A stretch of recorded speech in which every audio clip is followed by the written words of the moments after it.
Warahmatullahi wabarakatuh. Perkenalkan, nama saya Gusti Jalzasa dengan NIM 23070190007. Di sini saya akan menjelaskan tentang model pembelajaran PHI 4R, yaitu review, question, read, reflect, recite, dan review.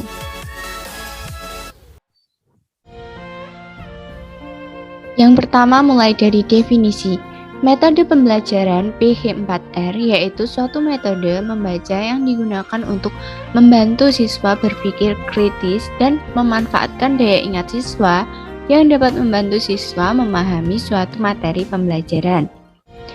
Teknik PHI 4R menurut Anderson pada hakikatnya merupakan penimbul pertanyaan dan tanya jawab yang dapat mendorong pembaca teks melakukan pengolahan materi secara lebih mendalam dan meluas. Sejarah metode pendekatan PHI 4R. Metode PHI 4R dikembangkan oleh Thomas dan Robinson tahun 1972. PHI 4R dilahirkan atas pendapat bahwa pembaca dapat mengembangkan keterampilan membacanya karena PHI 4R merupakan metode yang efektif untuk membantu pembaca berpikir kritis dalam memahami suatu bacaan dan mengingatnya dalam waktu panjang sehingga pembaca memiliki cadangan pengetahuan.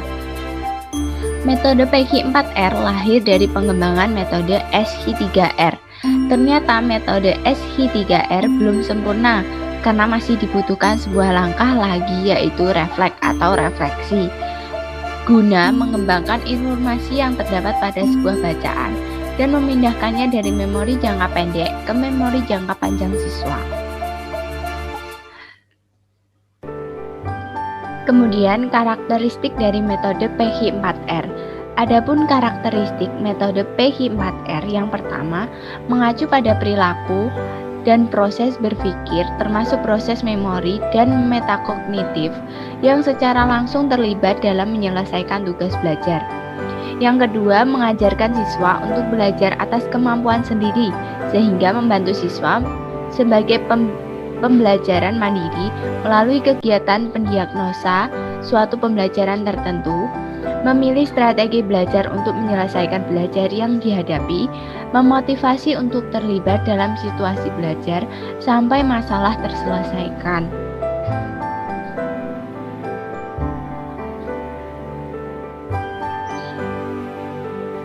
Yang keempat yaitu langkah-langkah metode PHI 4R.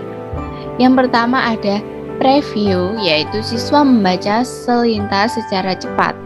Kemudian yang kedua ada question, yaitu mengajukan pertanyaan-pertanyaan kepada diri sendiri. Kemudian ada read, siswa aktif membaca dengan memberikan reaksi terhadap apa yang dibacanya. Kemudian ada reflect, siswa menghubungkan informasi itu dengan hal-hal yang telah diketahui. Kemudian ada recite, siswa mengingat kembali informasi yang telah dipelajari. Yang terakhir ada review, yaitu mengulang kembali seluruh isi bacaan bila perlu dan sekali lagi menjawab pertanyaan-pertanyaan yang diajukan.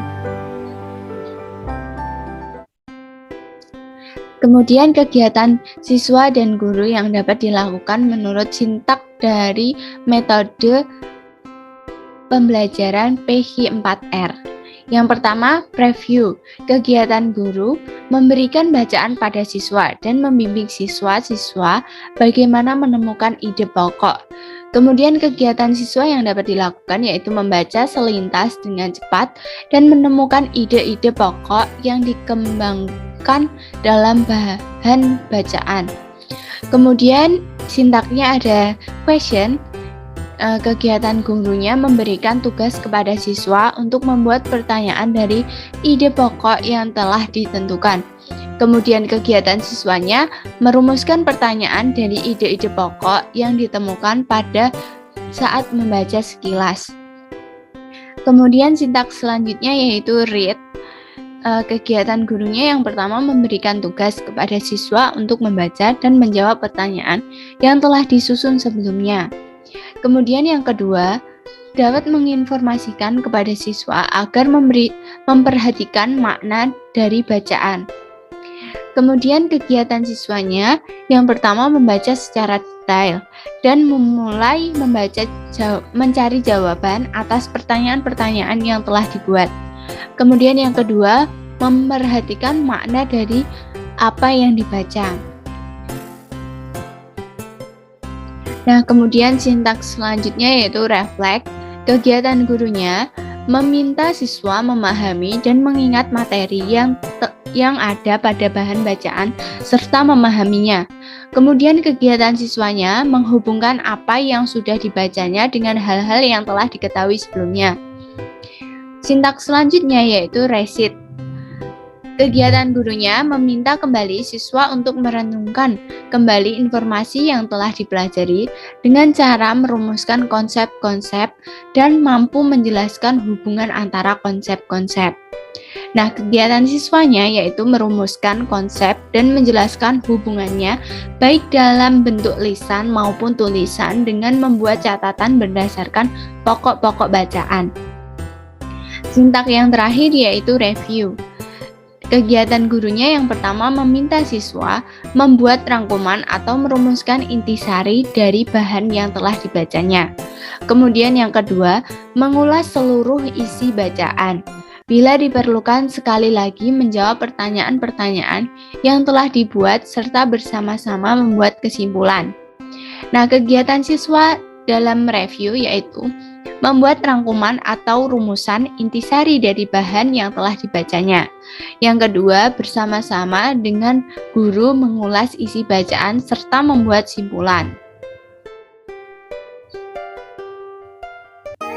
Selanjutnya masuk ke kelebihan metode PH4R. Yang pertama, mempertajam daya ingat. Nah, kegiatan dengan pembelajaran dengan metode PH4R dapat membantu siswa yang daya ingatnya lemah untuk menghafal konsep-konsep pembelajaran. Yang kedua, kelebihannya mudah diterapkan pada semua jenjang pendidikan. Dan yang ketiga, kelebihan dari metode PH4R meningkatkan kreativitas. Nah, kegiatan pembelajaran dengan metode PH4R mampu membantu siswa dalam meningkatkan keterampilan proses pembelajaran dan mengkomunikasikan pengetahuannya. Yang keempat, kelebihan metode PH4R yaitu ruang lingkupnya yang luas. Nah, dapat menjangkau materi pembelajaran dalam cakupan yang luas. Kemudian kekurangan dari metode PH4R yaitu sarana yang harus mendukung. Nah, sangat sulit dilaksanakan jika sarana seperti buku siswa atau buku paket tidak tersedia di sekolah. Kemudian kekurangan lain, siswa yang sedikit. Maksudnya yaitu tidak efektif dilaksanakan pada kelas dengan jumlah siswa yang terlalu besar karena bimbingan guru tidak maksimal, terutama dalam merumuskan pertanyaan. Sekian dari saya, kurang lebihnya saya mohon maaf. Wassalamualaikum warahmatullahi wabarakatuh.